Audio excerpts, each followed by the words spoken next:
Bom, amigo, então agora vamos tratar do outro nível. As competências. É fundamental que a gente possa compreendê-las, delimitá-las e então aproximá-las ao nosso profissional específico, que é o engenheiro civil. Mas daí até o ponto dos conteúdos é um grande problema. Por quê? Em primeiro lugar, porque nós temos uma tradição de pensar os conteúdos como sendo o mais relevante do processo de reforma curricular. O que nos diz nas diretrizes é que não é. Bom, então vamos partir da premissa de que nós temos competências, temos disciplinas, tá? E temos então estratégias de aprendizagem. Eles nos sugerem as metodologias ativas, mas eu chamo de estratégia de aprendizagem porque metodologicamente entra nesse bolo de você preparar a sua aula para desenvolver agora uma determinada competência. O assunto é que, quando a gente pensa em disciplinas e competências, vamos pensar já nas competências específicas da engenharia civil, já estão definidas. Agora sim, então, vamos trabalhar essa relação com disciplinas. E com disciplinas é um pecado, porque a disciplina é um erro nosso pensar que uma disciplina aponta para uma competência. De fato, nós não podemos somente pensar em disciplinas, nós temos que pensar também que existem outras ações que não são disciplinas. Então, grupos de estudo, seminários, visitas técnicas, projetos de extensão, projetos de pesquisa, são todos elementos de formação. Então, eu prefiro pensar no conceito de ações de formação. Ações de formação, então, significa que as disciplinas e as outras ações, todas elas contribuem para a formação de competências, para o desenvolvimento de competências. E as estratégias de aprendizagem, então, contribuem da mesma maneira para a formação de competências, cada uma no seu domínio. Então, qual o problema que eu vejo com as disciplinas? Bom, que as disciplinas, elas são formadas por unidades de conteúdo. E essas unidades de conteúdo são as que podem ser apropriadamente ser vinculadas com competências, e não as disciplinas como um todo. De fato, o interessante de pensar em unidades de conteúdo é que você pode trabalhar melhor a integração das disciplinas. Porque as disciplinas não correspondem somente a uma questão de requisitos, de pré-requisitação linear. Existem competências em diferentes disciplinas, mas são competências, digamos assim, em função de uma unidade didática, de uma unidade de conteúdo, não em relação à disciplina como um todo. Então, quando você começa a trabalhar unidade de conteúdo, flexibiliza essa relação entre as disciplinas e também você consegue integrar melhor o currículo em função que você entende melhor como estão relacionadas as unidades de conteúdo dentro das disciplinas. Isso é por um lado. Por outro lado, a questão das competências que nós temos que considerar é que ela se obtém no processo formativo. Então, se nós queremos chegar no melhor grau de desenvolvimento da competência, nós temos que apostar no tempo. Então, temos que dispor a competência no tempo e aí teremos níveis de competência. E isso também é extremamente relevante em torno da ideia de unidades de conteúdo, porque as unidades de conteúdo, elas podem tanto ajudar a desenvolver o primeiro nível de uma competência, conhecer, né? Quanto podem ajudar a um segundo ou terceiro nível. Então, de certa maneira, a ideia de pensar nas unidades de conteúdo nos ajuda a pensar a ação formativa de uma maneira mais ampla, né? Então, isso permite que unidades de conteúdo possam estar presentes em várias ações formativas e eu posso, então, escolher ações formativas que me permitem não só pensar em disciplinas, mas pensar em um universo de ações que podem contribuir para a formação das competências. Então, flexibiliza porque não joga todo dentro da disciplina, engessando o currículo e fazendo ele crescer e crescer e crescer. Então, nós temos como distribuir essas unidades de conteúdo para competências, não é unidade de conteúdo em termos de informação só, não? As unidades de conteúdo para a formação de competências nos diferentes níveis em função de diferentes ações formativas. Bom, temos uma coisa que ainda falta esse contexto, não? Que são as estratégias de aprendizagem. Não? Se nós podemos pensar na nossa tradição de ensino, imediatamente vamos ver que somos forçados à aula presencial. Então, temos um mínimo de 8 horas e o resto a gente também pode variar. Então, as atividades escolares, as ações formativas, podem ser diferentes tipos de ações formativas, utilizando diferentes estratégias formativas. E não somente pensar que a aula exponencial é a única forma de ensinar aos nossos alunos. Desenvolver as competências, então, vai significar uma equação entre estratégias de aprendizagem e ações de formação. Unidades de conteúdo vindo de determinadas disciplinas formará um nível básico de uma competência. Unidades de conteúdo vindo de outra disciplina pode formar o seguinte nível de competências. E também, obviamente, em uma única disciplina você pode formar um nível primeiro, um nível segundo, e assim vai. Então, essa possibilidade de você trabalhar indiferentemente entre competências e unidades de conteúdo flexibiliza e integra o processo formativo, né? Assim como de uma mesma ação você pode influenciar ou ajudar a desenvolver várias competências. Não há uma relação direta entre a ação formativa e uma competência. Não é um unívoca de 1 para 1. Pode ser utilizado para várias competências, inclusive porque vocês devem ter já reparado que existe um certo tipo de competência difícil de atrelar a um conteúdo. Não vamos falar de competências comportamentais, soft skill. Você não vai ter uma disciplina soft skill. A criatividade, você não vai ter uma disciplina de criatividade. A criatividade é um nível de competência que você pode desenvolver em função de outros graus já desenvolvidos de competência. Então, você pode utilizar um tipo de estratégia de aprendizagem que permita desenvolver uma soft skill atrelada a um conteúdo que o aluno já aprendeu, vamos dizer, que já conhece e já domina. Então, o tipo de estratégia de aprendizagem é outra. Os conteúdos são os mesmos. Não há um conteúdo específico para esse tipo de estratégia. Bom, então, nós podemos ver, por exemplo, que é interessante onde entra a aula expositiva. Desde a minha perspectiva, informar o aluno. Você pode fazer ele ler uma apostila, explicar isso em sala de aula, vamos dizer, informá-lo, ou com uma videoaula.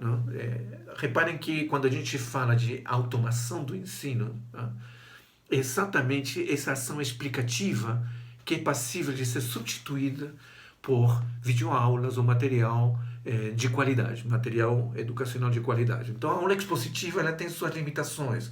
Não é exatamente para explicar conteúdo, mas tem um valor que é fundamental e nós vamos ver onde ele encaixa. Mas, de certa maneira, você teria um conjunto de metodologias para que os alunos conheçam ou se apropriem de certos conteúdos. Tá?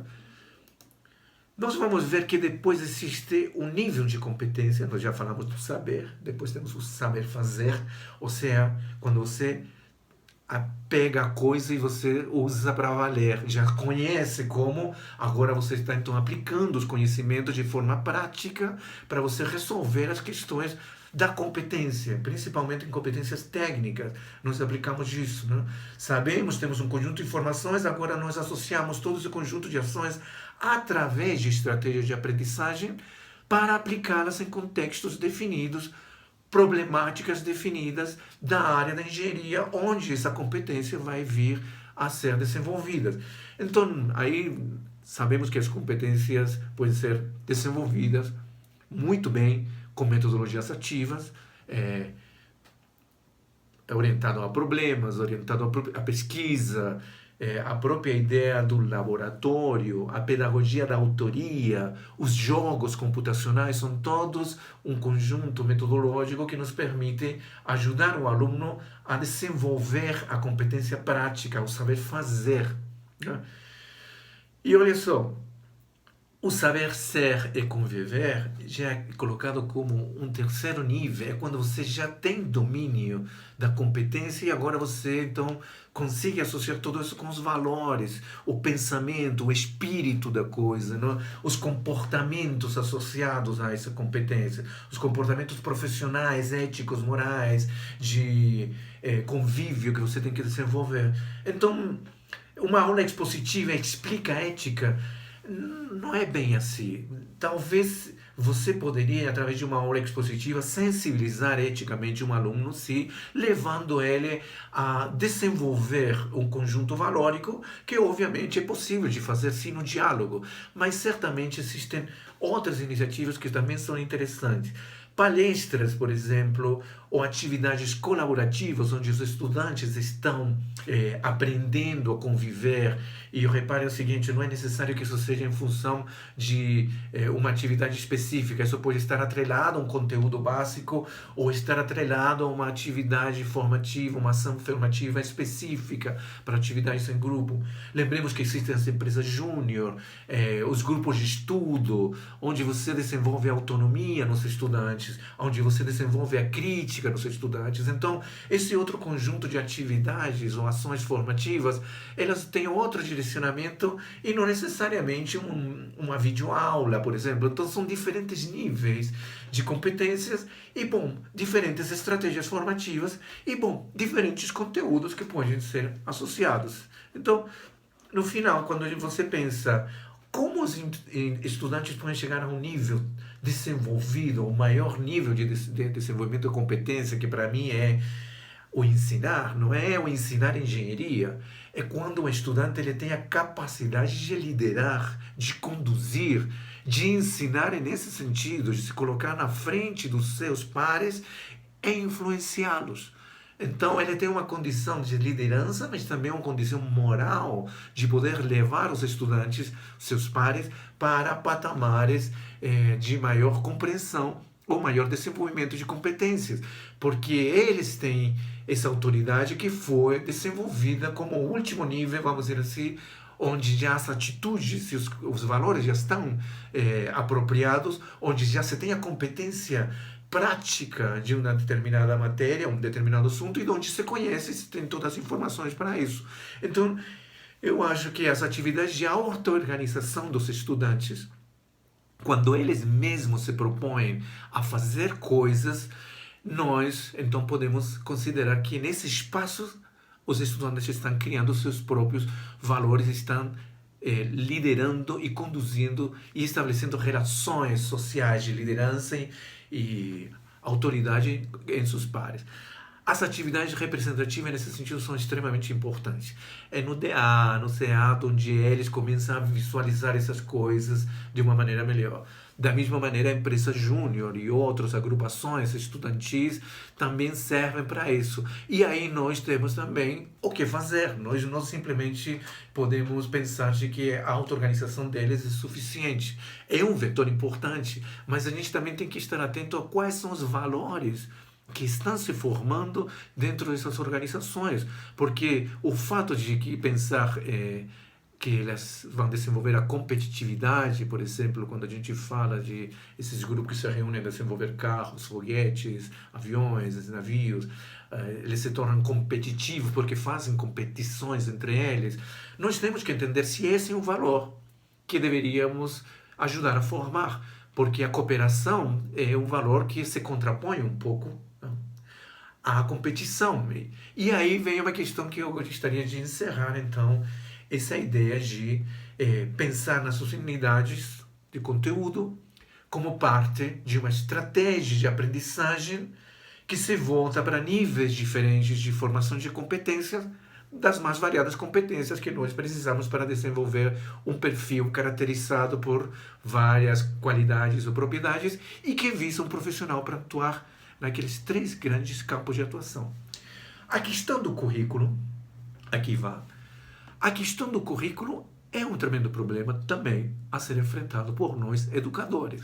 Não é a malha curricular. A malha curricular é um elemento muito importante do currículo. O currículo tem uma ideia por trás, uma política por trás, que pode apontar para uma flexibilidade do ensino, pode apontar para uma determinada ação ou intervenção na sociedade, tá? Ou pode apontar para o desenvolvimento estratégico da nação. Agora, essas ideias principais repercutem no currículo de modo que a organização da malha curricular acaba sendo desenhada, por exemplo, em termos da maturidade que um aluno tem que ter para abordar determinados assuntos, ou dependendo também do grau de flexibilidade que eu quero adotar no processo formativo do aluno. Ou seja, por exemplo, um modelo interessante é um núcleo de disciplinas obrigatórias, mínimo, e um grande leque de opções de formação para eles seguirem os caminhos que eles quiserem percorrer. Bom, então, só nessa parte final, queria deixar para vocês essa ideia de que o currículo é muito mais do que a malha curricular, mas nossa tradição sempre nos coloca perante esse grande problema. Estamos acostumados às aulas presenciais, estamos acostumados às disciplinas, temos pouca vivência com outras ações formativas e pouca vivência com flexibilizar a vida do estudante na universidade, mais ainda quando se nos coloca como tarefa que tudo isso deve apontar ao desenvolvimento de competências. Então, espero ter ajudado vocês, e qualquer coisa que vocês queiram que eu contribua para esse momento importante da área, por favor, me peçam que estarei sempre aqui no possível ajudando. Boa noite.